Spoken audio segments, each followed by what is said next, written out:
નમસ્કાર। આજે વાત કરીશું ડાંગ જિલ્લાની। ડાંગ જિલ્લામાં અતિવૃષ્ટિ બાદ સાંસદ શ્રી ધવલભાઈ પટેલે અસરગ્રસ્ત વિસ્તારોની મુલાકાત લીધી હતી। ડાંગ જિલ્લામાં અતિ ભારે વરસાદને પગલે સર્જાયેલી પરિસ્થિતિઓ વચ્ચે વલસાડ ડાંગના સાંસદ શ્રી ધવલભાઈ પટેલે એમના કાર્યકરો સાથે વઘઈ તાલુકાના વિવિધ અસરગ્રસ્ત વિસ્તારોની સ્થળ મુલાકાત લઈ નુકસાનની વાસ્તવિક સ્થિતિનો તાગ મેળવ્યો હતો।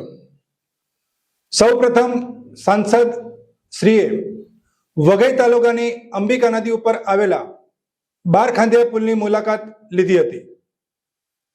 અતિવૃષ્ટિના કારણે પુલને થયેલા નુકસાનનું અધિકારીઓ સાથે નિરીક્ષણ કરી જરૂરી સમારકામ ઝડપથી પૂર્ણ કરવામાં આવશે અને લોકોની અવરજવર વહેલી તકે ફરી શરૂ થાય તેની ખાતરી આપી હતી।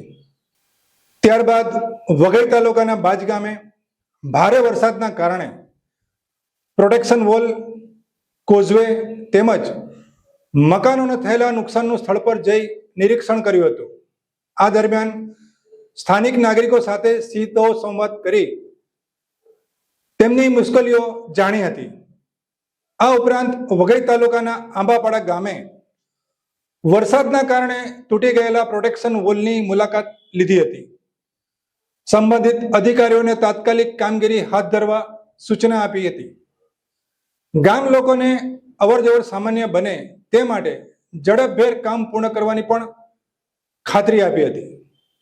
સાંસદ શ્રી ધવલભાઈ પટેલે અહીં અનેક અસરગ્રસ્ત પરિવારો સાથે મુલાકાત કરી તેમને સાંત્વના પાઠવી હતી અને સરકાર દરેક મુશ્કેલીની ઘડીએ પ્રજાની સાથે જ છે એવો વિશ્વાસ પણ વ્યક્ત કર્યો હતો।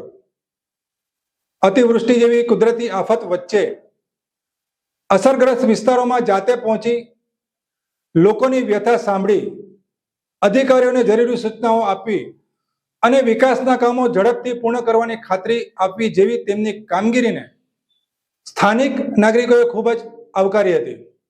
જે ગયા વીકમાં પૂરા દક્ષિણ ગુજરાતની અંદર અતિભારે વર્ષાના લીધે જે આપણા નવસારી જિલ્લો, વલસાડ જિલ્લો અને ડાંગ જિલ્લો પ્રભાવિત થયો, એના માટે ખાસ કરીને આજે હું દરેક ત્રણેય જિલ્લાની મુલાકાતે આવ્યો છું।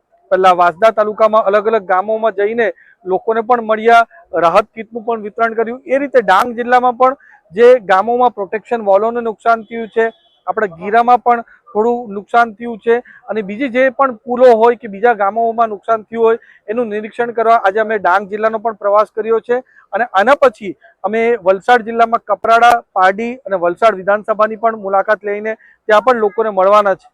ખાસ કરીને આ મુલાકાતનું કારણ કે અમારી રાજ્ય સરકાર અને કેન્દ્ર સરકાર પૂરી રીતે કટિબદ્ધ છે કે આપણે જેટલા પણ લોકોને નુકસાન થયું છે એ બધા લોકોને વળતર ચૂકવી દેવામાં આવ્યું છે। સાથે સાથે જે ખેતરોમાં નુકસાન થયું છે, દુકાનોમાં નુકસાન થયું છે, એમાં પણ સુરતમાં જે રીતના નુકસાનનું વળતર આપણી સરકાર આપ્યું છે એ રીતનું જ વળતર આ ત્રણેય જિલ્લામાં પણ મળવાનું છે। એટલે અમારી રાજ્ય સરકાર અને કેન્દ્ર સરકાર મારા બધા જ લોકો સાથે ખભેથી ખભે મળાઈને ઉભા રહેલા છે અને એમની સંકટની ઘડીમાં અમારાથી જે પણ બનતી મદદ થાય એ બધી જ બનતી મદદ અમે કરશું। સાથે સાથે હું 3 દિવસ પહેલા આપણા દેશના ગૃહમંત્રી અમિત શાહ સાહેબ સાથે મળીને પૂરા દક્ષિણ ગુજરાતની અંદર જે વરસાદ પડ્યો એની મેં વિગતવાર માહિતી આપી છે અને અમિત શાહ સાહેબે પણ ખાતરી આપી છે કે કેન્દ્ર સરકાર જે તે મદદની જરૂર હોય એ બધી જ રાજ્ય સરકારને આપશે।